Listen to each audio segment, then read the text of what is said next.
C'est sur invitation du ministre provincial de sport que l'entente urbaine de football des Kamina est partie apporter des explications sur la gestion et le fonctionnement de son entité sportive. Ce mercredi 27 novembre 2024, à la tête de la délégation, le président Pingisha Eliezer et le secrétaire exécutif Pius Lukanda, en présence du chef des divisions de sport. L'inquiétude du ministre de sport Stéphane Kanongé repose sur les actes antisportifs de certains présidents des clubs qui influencent directement ou indirectement les fanatiques à casser soit les chaises, soit le vitre, soit autre objet au stade. Quelle est l'attitude de l'entité urbaine quant à ce comportement? Un président du club qui dit, bon, nous bien raviché, on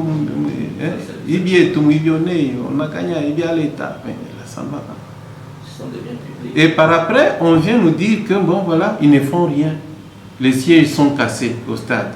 Les sièges qui sont cassés là, cassés par qui? Par les mêmes joueurs là. Mais vous, l'entité, qu'est-ce que vous aviez fait? Vous comprenez?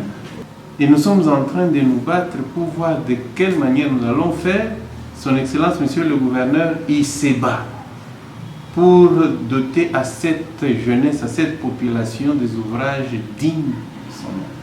Mais malheureusement, c'est la même population-là qui se donne aussi la peine de détruire ce qu'on met à sa disposition. Ouais. Et ça décourage. Ça décourage. Moi, je pense qu'il faut que chacun puisse prendre ses responsabilités. Les clubs, organisez des réunions avec les présidents des clubs ou les secrétaires des clubs sous votre gouverne pour qu'ils puissent prendre conscience. Qu'ils prennent conscience. Parce que Léo Lomami n'est pas que Kamina. Ici, nous ne parlons que de la ville de Kamina, alors que ce n'est pas seulement la ville de Kamina qui est Olomami. Le Olomami est vaste. Nous avons 5 territoires plus la ville de Kamina pour notre province. Et nous ne serons pas en train de nous concentrer seulement sur la ville de Kamina. Non. Les besoins sont partout. Et les sportifs aussi sont partout. Ils ne sont pas seulement à Kamina. Il faut y penser. Conscientisez-vous. Et le grand problème constaté, c'est l'impression de double billets.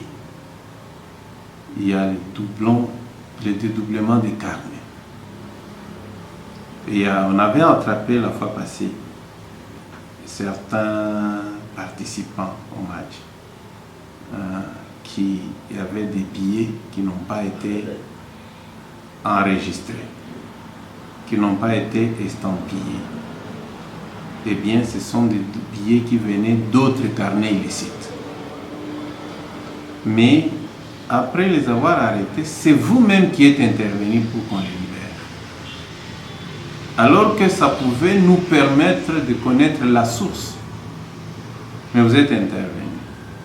Autrement dit, il y a une complicité de votre part.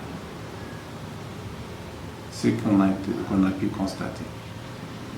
Après les interventions des uns et des autres dans le but de voir l'entente urbaine de football des Kamina s'assumer, le ministre attend une suite favorable sur la gestion des rencontres sportives à venir avant, pendant et après le match.